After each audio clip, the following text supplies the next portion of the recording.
Hi everyone, welcome to the Death of Passwords webinar. So to start off, it's 11, so I think we'll get started. So just to start off here, my name is Alice. I'm the Product Marketing Specialist here at LoginRadius, and I'll also be facilitating the webinar today. So to begin, we'll just go through some housekeeping items just to get everyone situated. On the bottom of your screen, you'll see a few different options. There's a chat option. Feel free to use that and chat us at any point during the webinar. If at some point the presentation it freezes or anything like that, send me a chat and I'll look into it. For any questions during the presentation, there's also a Q&A section where you can submit the questions. Feel free to submit any questions that you have as they come up during the presentation, and we'll answer them during our Q&A at the end. So we have about half an hour scheduled for today's webinar. About 20 minutes of it will be the presentation itself, where we go through all of our content, and then we'll have about 10 minutes at the end for Q&A. So don't be afraid to submit those questions in. We'll cover them all at the end of the presentation if they're not covered during. Right, and then now I'm going to pass off to Bim, our Marketing Director.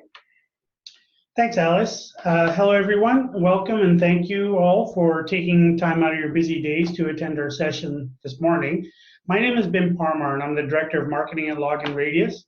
It's my pleasure today to talk on the topic of passwords and why we think they're doomed to extinction. Some of the things that we're looking at today is we'll look at the challenges of the current methodology of username and password. We'll also look at how our consumers are actually creating and managing their passwords. And then lastly, we'll look at some new technologies and authentication methods that are gaining traction online today. Speaking of online, let's start by taking a quick look at what's happening online these days. Actually, the question should be, what isn't happening online these days? It seems that more and more of our everyday lives are moving online. And it started out about 10 to 15 years ago, if you recall the controversial death of the traditional music industry, and it's transitioned to online via iTunes. Over time, we've seen more of our everyday lives moving towards online. Retail has moved online so hard that Amazon bounced right back into bricks and mortar with Whole Foods. Media and publications. I can't remember the last time I read a physical magazine or newspaper. However, I do pay for the New York Times online edition on my phone. Banking is another one that's moved online in a big way over the last couple of years. To give you an example, I personally haven't stepped foot in my bank branch in years. I don't even know any of the tellers if I walked in. All of my banking today is done on my phone and is readily available at my fingertips. The insurance industry is an interesting one. They're really starting to make some strides towards online. They've been somewhat of a digital laggard over the last little while. In a day and age where my daughter can order something from Amazon in the morning and have it delivered by the afternoon, why do we need to wait for a broker to complete our insurance needs?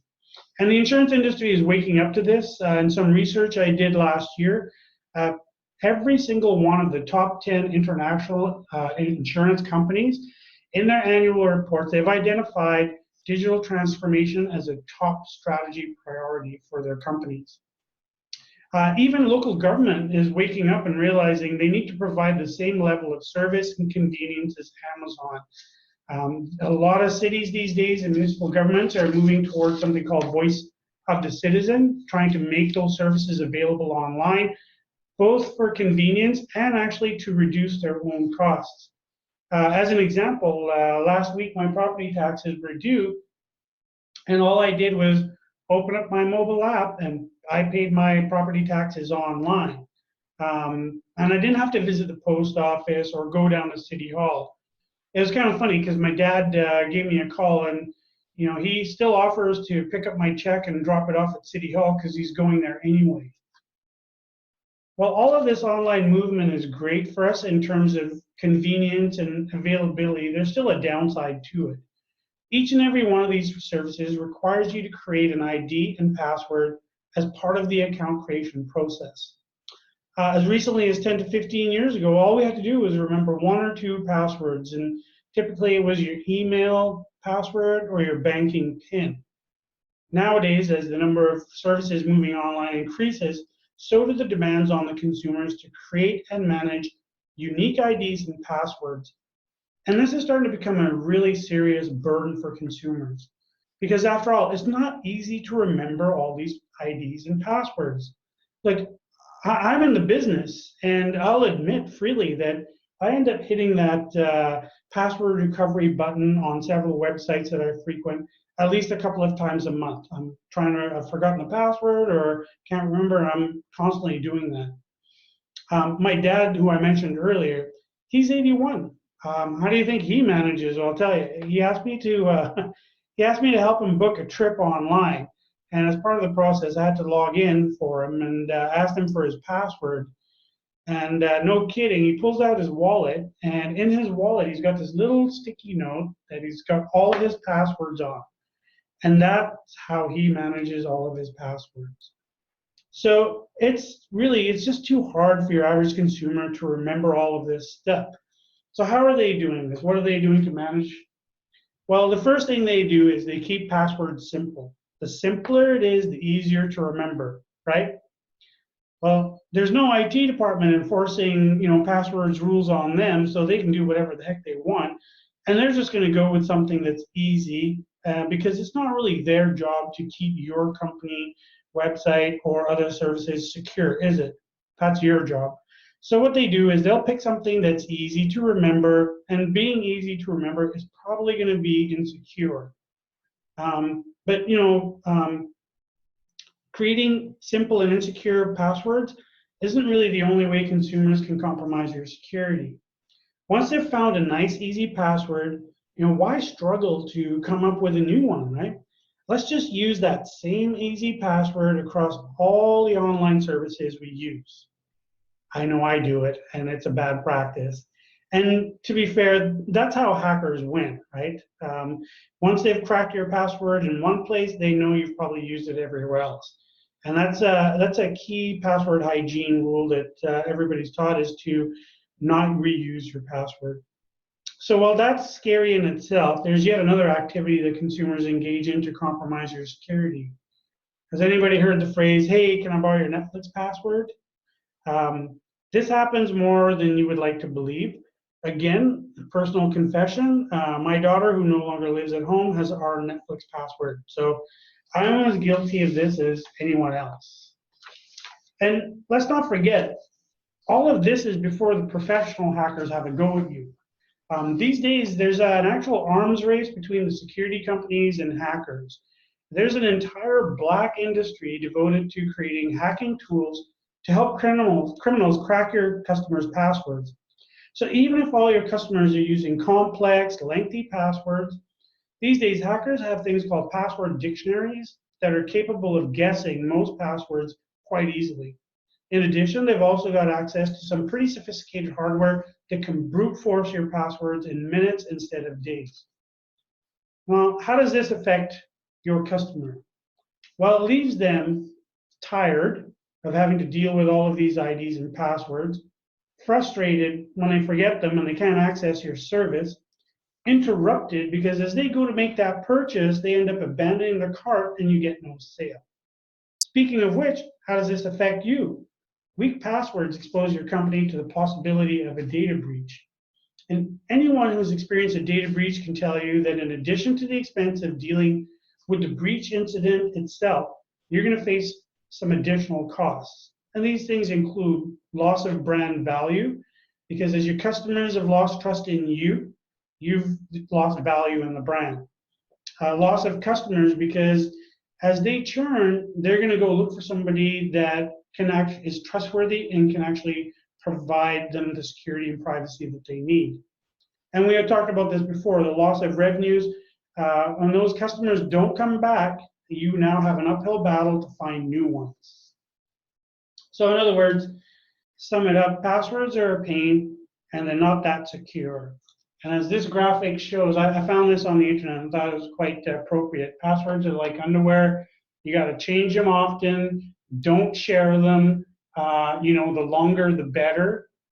Be mysterious. and don't leave them lying around. So what can we actually do about this? What are the options if you want to do away with passwords and provide your customers with a truly seamless experience? Well, the good news is it's 2018 and there are several new technologies available to help you. While we're not actually in a position to completely replace passwords today, things are starting to move in that direction. The technologies we're going to look at today, starting on the left, they start by helping you reinforce password security and moving all the way to replacing that password completely. So the 4 technologies we're going to look at today include multi-factor authentication, risk-based authentication, passwordless login, and biometric authentication.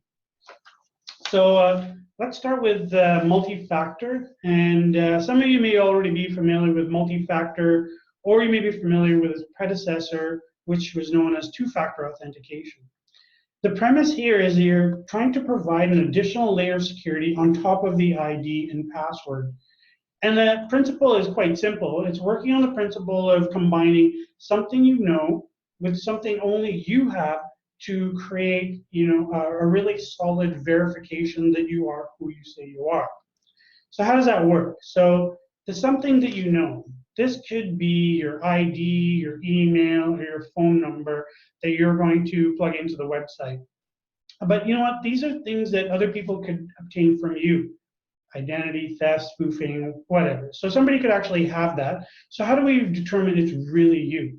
So as I said, we're going to combine with something that you have. And something that only you probably have is something like your mobile phone. So what happens is, in addition to entering in your ID and password, we're going to use your mobile phone to send you a one-time verification code via SMS to your phone, which you're going to use to verify it really is you. So the combination of something you know with something only you have creates a very high likelihood that we can verify that that is you and keeping your password secure. The benefit of multi-factor is that, as I said, it provides an additional layer of security. And this benefits both you and your customer. Your customer feels safer that you're looking after their security. You feel safer because you're able to verify that only authorized people are getting access to your website or your mobile app. However, being presented with multi-factor each and every time somebody's going to log in isn't exactly the greatest user experience. And that's where the next technology comes in. So risk-based authentication, which is also known as adaptive authentication, it intelligently determines whether a user is who they claim to be or are being misrepresented. So risk-based authentication allows you to set up a set of rules and actions to identify a user based on specific criteria. So what we'll do is we'll create a profile of your customer or consumer, and it's based on things like current location, so city, country, IP address, the place or location that that person typically accesses your service from. And then the other thing we look at is, when do they typically log in? Where have those past logins occurred? We also look at things like, the browser that you use, the device IDs that you typically use, and if you've had any login failure attempts before. So as I said, using this criteria, we create a profile, and we're looking for behavior that's out of character for that profile.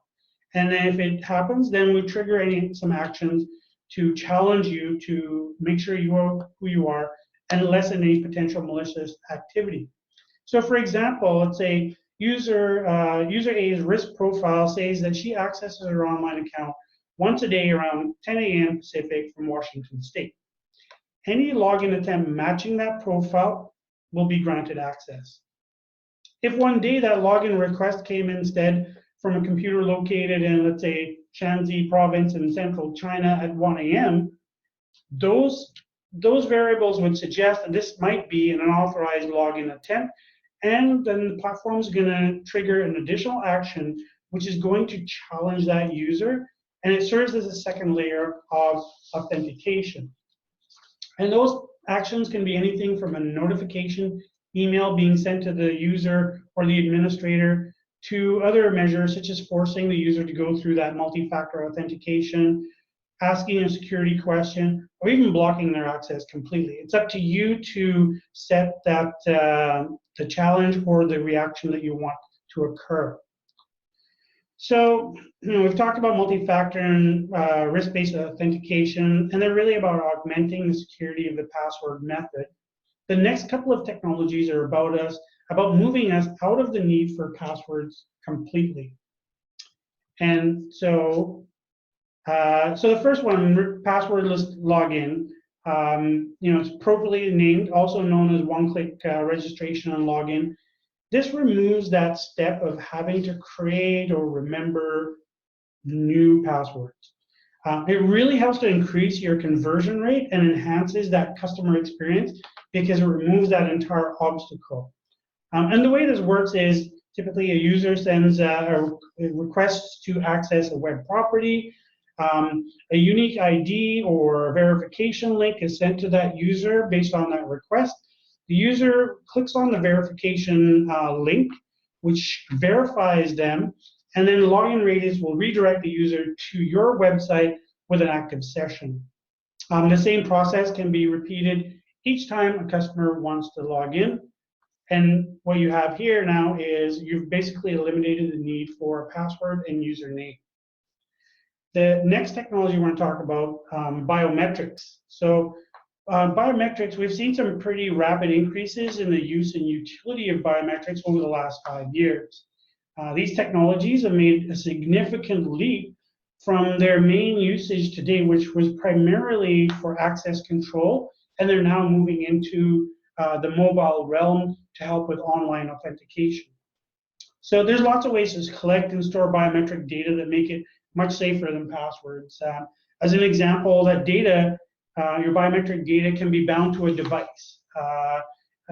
Most typically, this is a mobile phone. So in that case, if you lose that device, it basically it eliminates the usefulness of that data because it was tied to the device itself.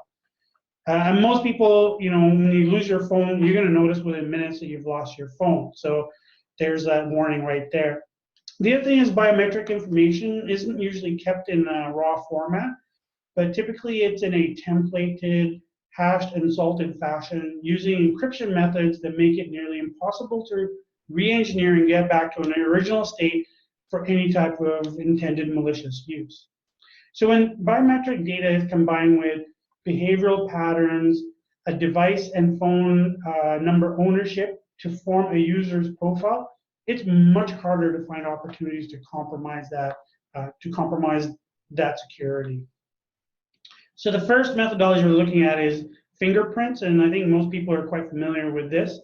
The user authenticates in real time by scanning their thumb or fingerprint on a device that then matches it to an image on file.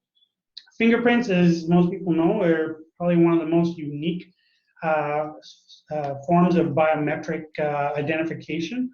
I picked up this little tidbit here. According to calculations made by Sir Francis Galton, who was Charles Darwin's cousin, the probability of finding two similar fingerprints is 1 in 64 billion.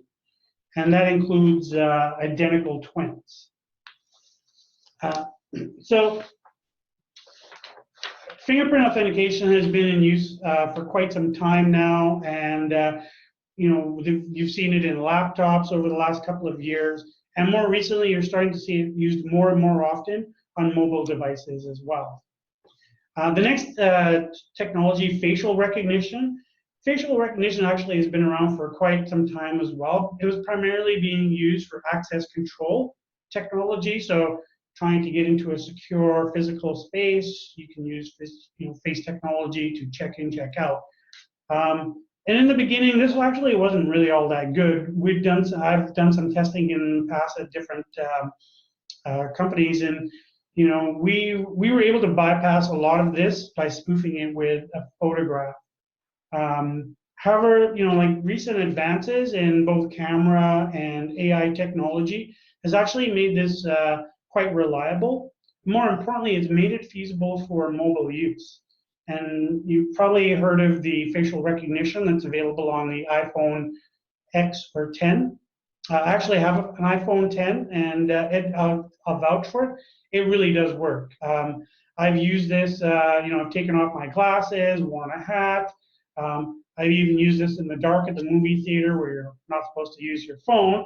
And I'll confess I've had no problems actually logging in or authenticating. And the nice thing is that a lot of the apps now are supporting it. So my bank app has replaced the password authentication with the facial recognition from the device itself. So when I want to do my banking online, it just uses my facial recognition authentication on the phone and lets me into my account. The only downside of facial authentication so far is that it still can be spoofed. And the one instance of that was with identical twins. But they continue to work on this, and I think you'll see in future iterations of this technology, the number of reference points used to map a face will increase.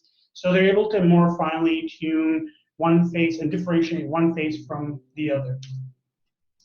The other technology that you're probably all familiar with is voice authentication. So the nice thing about voice authentication, it overcomes a lot of that knowledge-based security issues by analyzing your customer's voice for hundreds of unique characteristics and then matching it to the voice print on file.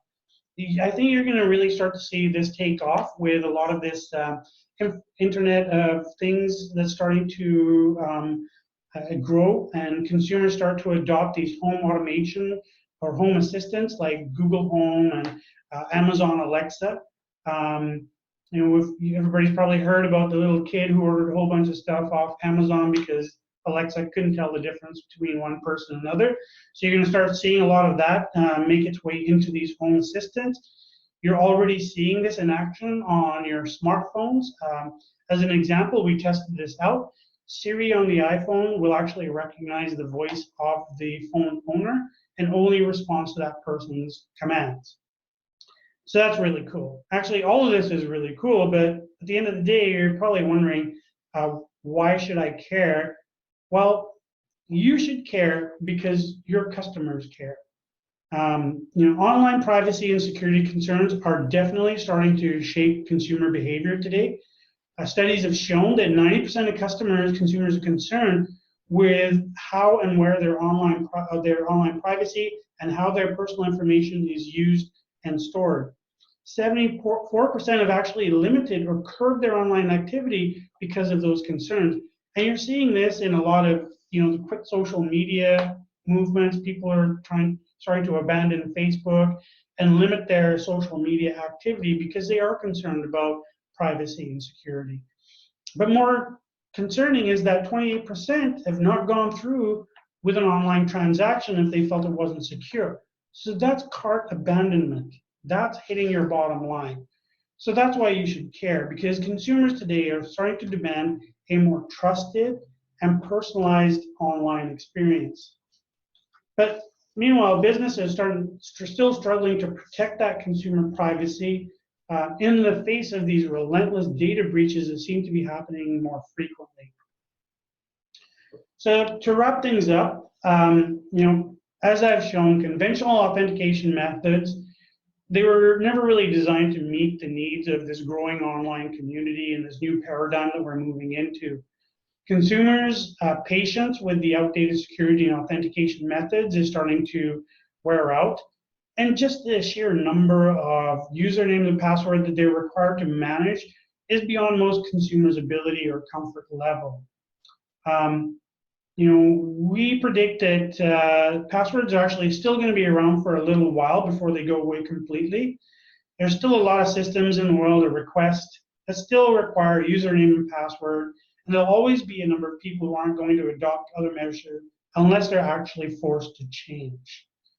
I truly believe that neither consumers nor businesses think passwords are the ultimate guarantee for keeping information and accounts private and secure.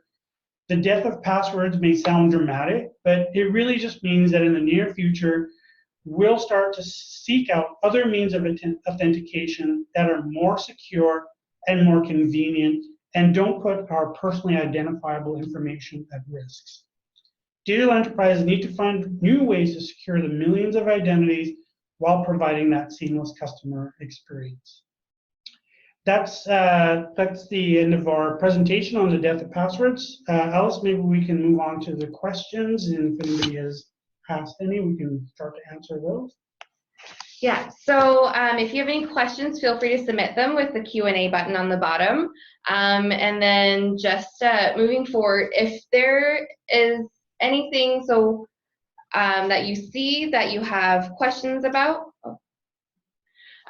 Sorry, so here's one. When is it possible to see those new modes of authentication in action? So a lot of these methods, such as multi-factor, passwordless, voice authentication, so those are all already in action.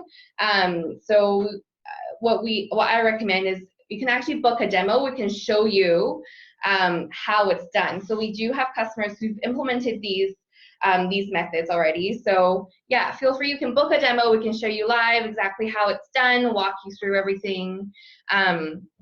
Our contact information is right here. So our website, you can send us an email or give us a quick call, and we'll be following up with this information as well. And yeah, feel free to let us know what you'd like to see, what your use cases are, and we'll make sure that we tailor these demos to your specific needs.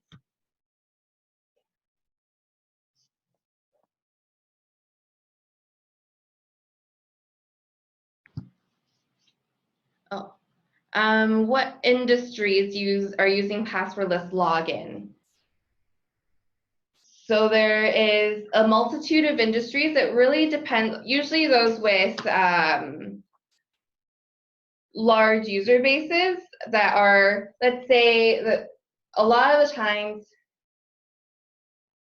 So one of the big ones, let's say, is something like retail, right? So they're trying to eliminate that barrier for people to kind of reduce that chance of cart abandonment or leaving the site with, long registrations or long logins. So that's something that's easy, but it's really industry-wide. There's no specific ones. It's really in the case, if your use case is you want to eliminate that hassle of having users to create a new password, remember that password, making it easy for them to come back to your site, log in, and do any actions. Then if that's something that you're looking for, then that's definitely for you.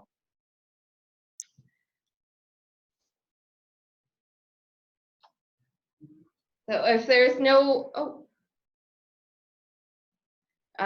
what we're going to use as alternatives for passwords in the future. So as we mentioned, we are moving towards those new technologies for authentication. Obviously, passwords are still very widely used right now, but moving forward, there is, like we mentioned, there are additional layers. If we keep the same password format, there are additional layers of authentication methods we can put on top of it, like multi-factor and risk-based, which is a lot more customers of ours are adopting that now because now with the data breaches, with the more realization of studies that are coming out, it's showing that passwords really are not secure.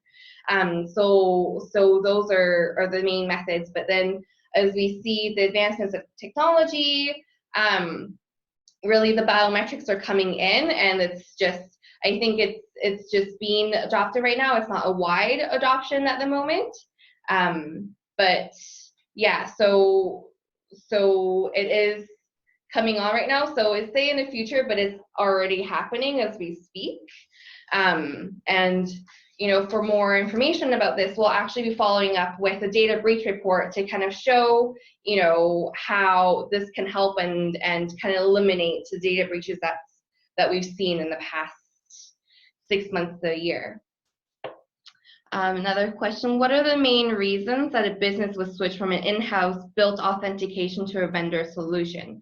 So there are lots of different reasons. One of the ones that is really big is being cost. For in-house built authentication, you have to maintain your own in-house databases, your own team, the timeline to development, everything like that is not cost effective. It takes a long time to make sure you have the right resources, and also the ongoing maintenance costs, right? To make sure that it's scalable, to make sure as you grow that your infrastructure can grow. So all that all together is a lot of work on you and your team internally.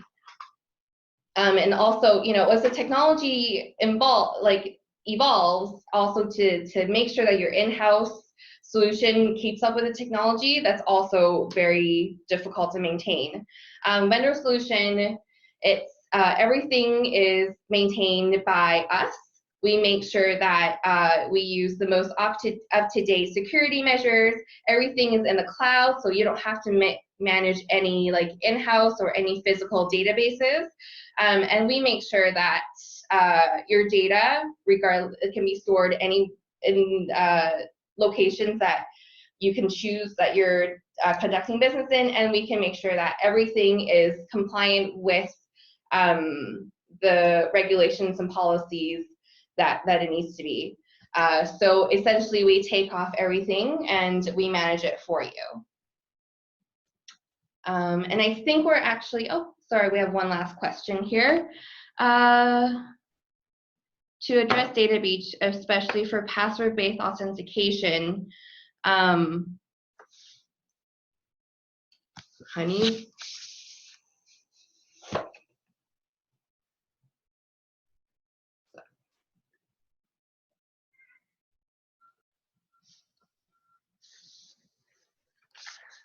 So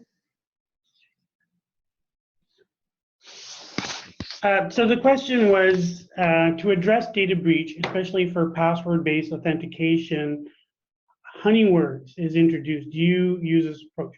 So, sorry, we struggle a little bit because we're not familiar with the concept of honeywords, and I'm not really sure if this approach is used in any of our solutions at the moment, but we can get back to you on that with some additional information.